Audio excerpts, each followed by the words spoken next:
तो आदाब, नमस्कार, गुड इवनिंग, सत श्री अकाल। एक बार फिर आप तमाम लोगों का स्वागत है। उम्मीद है पूरी फैमिली अच्छी होगी, अपना ख्याल रख रही होगी। आज की कहानी एक राजघराने की कहानी है। आज की कहानी एक ऐसे राजा की है जिसकी उम्र सिर्फ 29 साल रही, वो 29 साल ही जिए। आज की कहानी एक ऐसी महारानी भी कह सकते हैं कि है जिन्हें महारानी का दर्जा नहीं मिला, और राजा की वो तीसरी पत्नी भी कई लोग कहते हैं, और प्रेमिका के तौर पर भी। आज की कहानी पे 2001 में एक फिल्म आई थी, श्याम बेनेगल जाने माने डायरेक्टर, उन्होंने वो फिल्म बनाई थी जुबैदा, जिसमें मनोज वाजपेयी, करिश्मा कपूर, रेखा जैसे मजे हुए कलाकार ने काम किया था। और इस फिल्म को बेस्ट फिल्म का नेशनल अवार्ड मिला था। करिश्मा कपूर को जुबैदा का रोल प्ले करने के लिए बेस्ट एक्ट्रेस का फिल्म फेयर अवार्ड मिला था।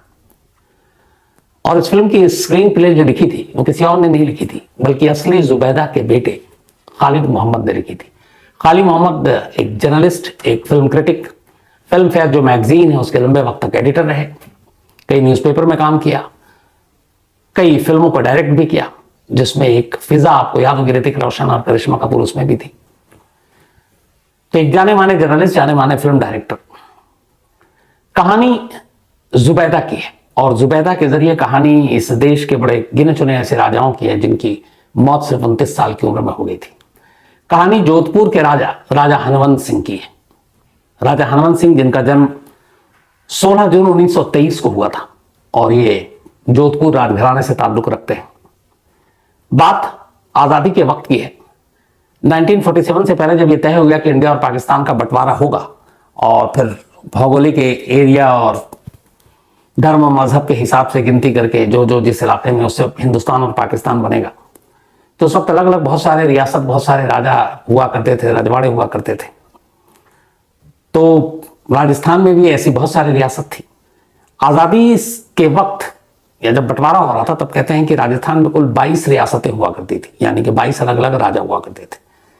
लेकिन इनमें से एक अजमेर को छोड़ दे, अजमेर मारवाड़ जो ब्रिटिश शासन के अंडर में था, बाकी 21 रियासतें आज़ाद थी, उसके राजा अपना अपना हुकूमत चलाते थे। तो एक ब्रिटिश गवर्नमेंट के अंडर में थी, वो आज़ाद हिंदुस्तान होते ही हिंदुस्तान के साथ मिल गया। लेकिन जो बाकी स्टेट 21 रियासतें थी, उनके राजा जो है, जब बंटवारा होने लगा तो वो बड़े कश्मकश में थे, क्या करें। वो एरिया बॉर्डर का, फिर बहुत सारी चीजें कि एक बार आज़ाद होगा देश तो राजाओं की कुर्सी चली जाएगी, उनके पास अधिकार नहीं होगा, पैसे नहीं होंगे, सारे जो खजाने उस पर भी भारत सरकार का हक होगा। तो उसको लेकर बड़ी उस वक्त एक उलझन सी थी।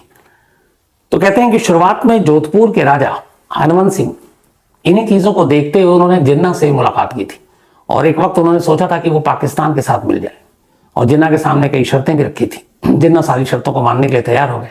लेकिन फिर उदयपुर और बाकी महाराजाओं से जब उन्होंने बात की, राजा हनवंत ने, कि हमें पाकिस्तान के साथ मिलना चाहिए, तब उन लोगों ने समझाया कि ये ठीक नहीं होगा। खुद उस वक्त जो ब्रिटिश सरकार के कर्ता धर्ता थे, उन्होंने कहा कि इससे लोगों में बड़ा एक तो आक्रोश होगा, क्योंकि हिंदू और मुस्लिम के नाम पर यह देश बट रहा है, तो आपकी पूरी रियासत जो है वो एक पाकिस्तान की तरफ जाए, और यहाँ पे आपकी जो प्रजा है वो हिंदू ज्यादा है। तो ये बात भी लगी, और उस वक्त सरदार वल्लभ भाई पटेल भी नहीं चाहते थे कि किसी तरह से ये अलग हो, पाकिस्तान में मिले। तो उन्होंने राजा हनवंत सिंह की सारी शर्तें भी मान ली थी, और ये कहा था कि आपको हम सारी चीजें देंगे, लेकिन आप हिंदुस्तान के साथ आप मतलब मिल जाइए। तो फिर बाद में राजा हनवंत को यह एहसास हुआ कि पाकिस्तान के साथ जाना गलती होगा, और इसीलिए उन्होंने फिर अगस्त में ही 1947 में दस्तखत किया, और इस तरीके से जो जोधपुर राजघराना है वो भारत गणराज्य का हिस्सा बन गया। तो ये तो उसके बैकड्रॉप की कहानी थी। अब जब हिस्सा बन गया, इसके बाद 47 में देश आजाद हो गया 15 अगस्त को। लेकिन फिर कुछ चीजें लगी, उस वक्त कांग्रेस की सरकार थी, और राजा हनवंत को लग रहा था कि धीरे धीरे जो शाही खर्चा और ये सारी चीजें थी, कांग्रेस सरकार उसके खिलाफ कुछ मतलब उनकी जो पूरी रियासत है वो शायद धीरे धीरे खिसक रहा है। और ये पूरे देश में हो रहा था, क्योंकि तय हो गया था कि सारी रियासतों को भारत सरकार के अधीन लाया जाएगा। तो इसी वजह से 1952 में चुनाव था जनरल, स्टेट का, विधानसभा का, राजस्थान का, और नेशनल लोकसभा के लिए भी चुनाव था। तो कांग्रेस से नाराज राजा हनवंत सिंह ने यह तय किया कि वो खुद अपनी पार्टी बनाकर चुनाव लड़ेंगे। लोगों ने उनको कहा भी कि आप कहाँ राजा हैं, ये चुनाव और ये डेमोक्रेसी, इन सब चीजों में मत पड़िए। पर उन्होंने कहा कि नहीं, हम लड़ेंगे। और इसी के बाद उन्होंने अपनी एक पार्टी बनाई, और उस पार्टी को बनाने के बाद उन्होंने अपने उम्मीदवारों को खड़ा किया, और खुद 2 जगह से चुनाव उन्होंने लड़ने का फैसला किया। एक राजस्थान विधानसभा के लिए और एक राजस्थान लोकसभा के लिए। उस वक्त राजस्थान के मुख्यमंत्री हुआ करते थे एक कांग्रेस के बहुत ही ताकतवर नेता जय नारायण व्यास, इनके नाम पे आज यूनिवर्सिटी भी है। तो जय नारायण व्यास एक ऐसी सीट से चुनाव लड़ रहे थे जहां पे किसी और का जीतने का कोई मतलब सवाल ही नहीं था। लेकिन हनुमंत सिंह ने ऐलान किया कि वो सबसे मजबूत उम्मीदवार यानी जय नारायण व्यास के खिलाफ ही चुनाव लड़ेंगे, और वो चुनाव में उतर गए। लोकसभा का भी चुनाव लड़ रहे हैं और विधानसभा के भी। अब इसी दौरान में पोलिंग हो गई, काउंटिंग का दिन था 26 जनवरी 1952। उस दिन वोटों की गिनती हो रही थी और हैरत अंगेज तौर पर शुरुआत से ही राजा हनुमंत सिंह लीड ले रहे थे और जय नारायण व्यास उन्होंने भी 2 जगह से चुनाव लड़ा था और वो पीछे थे। तो जब एक काफी हद तक लीड ले ली तब उन्हें लगा राजा हनुमंत को कि अब तो हम जीत गए, तो अब चलते हैं बाकी दूसरी सीटों का भी दौरा करते हैं। उनके पास अपना उनका एक 6 सीटर चार्टर्ड प्लेन था और राजा हनुमंत सिंह के पास, और वो खुद एक बहुत ही अच्छे पायलट थे। तो उनको जब ये भरोसा हो गया कि यहां से अब जय नारायण व्यास से वो जीत रहे हैं, तो वो अपने प्लेन में बैठते हैं। इत्तेफाक से उसी प्लेन में उनके साथ उनकी पत्नी भी कहें या प्रेमिका कहें, क्योंकि अलग अलग लिखी हुई है। हालांकि विकीपीडिया पे आज भी जुबैदा का नाम जो है उसमें पे वो लिखा हुआ पार्टनर, मतलब राजा हनुमंत सिंह के पार्टनर के तौर पर विकीपीडिया में नाम दर्ज है। तो खैर जुबैदा भी आ गए, उसी चार्टर प्लेन में दोनों बैठ गया।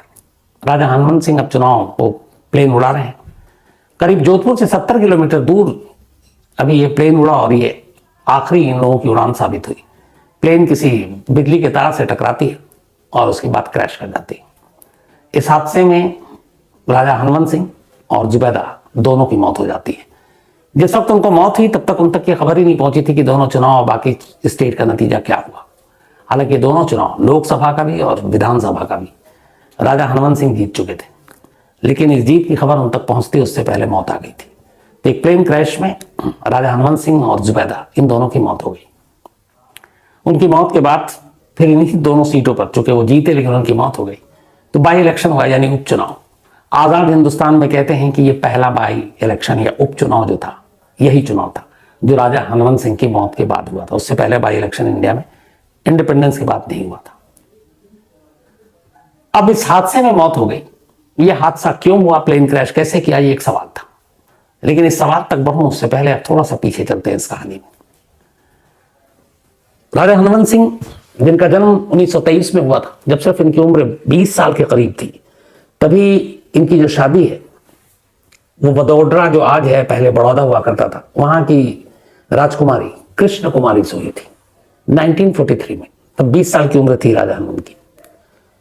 शादी हो गई, उसके बाद वो यहाँ आए और तब ये उम्मेद भवन जो पहले से आप में से बहुत सारे लोगों ने देखा होगा जोधपुर में, वो बन रहा था और बनकर तैयार हो चुका था। और इसके बाद यहीं ये लोग शिफ्ट हुए थे। लेकिन करीब 1.5 साल के बाद, 1.5 साल के अंदर अंदर जो राजा हनुमंत सिंह इन्होंने फिर एक दूसरी शादी की। इनके पास एक स्कॉटिश नर्स आई थी जिसका नाम था सैंड्रा। सैंड्रा से उन्हें प्यार हो गया।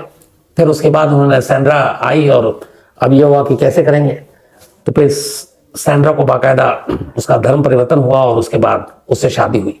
लेकिन 1.5 साल के अंदर अंदर तलाक भी हो गया, बनी नहीं। तो महारानी ने भी राहत की सांस ली कि चलो ये रिश्ता खत्म हो गया। इसको लेके बहुत सारा आवाजें भी उठ रही थी, लेकिन ज्यादा दिनों तक ये चीजें नहीं रही। अब इसके बाद राजा हनुमंत सिंह की जिंदगी में एक और महिला आने वाली थी और कहते हैं कि ये जो महारानी कृष्ण कुमारी थी, इनकी मां ने इन्हें बताया था तुम्हारी शादी तो अच्छी जगह होगी, सब होगी, लेकिन तुम्हें 2 सौतनों का सामना करना पड़ेगा। और वो चीजें सच साबित हो रही थी। बात 1950 की, 1950 की 22 अप्रैल की वो तारीख थी। उस दिन जोधपुर राजघराने की जो बेटी है राजेंद्र कुमारी की शादी थी। शादी के लिए बड़ी तैयारी जोर शोर से चल रही थी और यहीं इस शादी के लिए बाकायदा बड़ौदा में उस जमाने में यानी वडोदरा से बारात आ रही थी। उस बारात के साथ बहुत सारे मनोरंजन के लिए सिंगर, डांसर ये सब भी आए थे। तो जोधपुर के भी कलाकारों को बुलाया गया था स्वागत के लिए। और इसी में एक और बहुत ही खूबसूरत एक महिला आई थी और उन्हें गाना था। उनकी आवाज बहुत सुरीली थी और नाम था जुबैदा। जुबैदा मुंबई की फिल्म इंडस्ट्री में काम किया एक्ट्रेस के तौर पर। बेहद खूबसूरत आवाज़, उससे भी ज़्यादा खूबसूरत। और ये एक अच्छे खासे अच्छी फैमिली की बेटी थी जुबैदा। कासिम भाई और उनकी पत्नी जो है फैजी बाई, उनकी बिटिया थी ये, लखनऊ में परवरिश हुई, फिर मुंबई आई, मुंबई में फिल्मों में काम मिला, गाने का शौक था, आवाज़ अच्छी थी, तो इस तरीके से ये गाना भी गाती थी। तो इस शादी के लिए जोधपुर बुलाया गया और जुबैदा बेगम जोधपुर पहुंची। वहां शादी के फंक्शन में जब उन्होंने अपना फन दिखाया तो कहते हैं राजा हनुमंत सिंह उनकी आवाज पे फिदा हो गए। और इसके बाद अगले 2-3 दिनों तक वो महफिल सजती रही, वो सुनते रहे और धीरे धीरे जुबैदा की तरफ वो आकर्षित होने लगे। शादी का फंक्शन खत्म हुआ, बारात ट्रेन से आई थी, सब लौट रहे थे, जो साथ में कलाकार थे वो भी लौट रहे थे।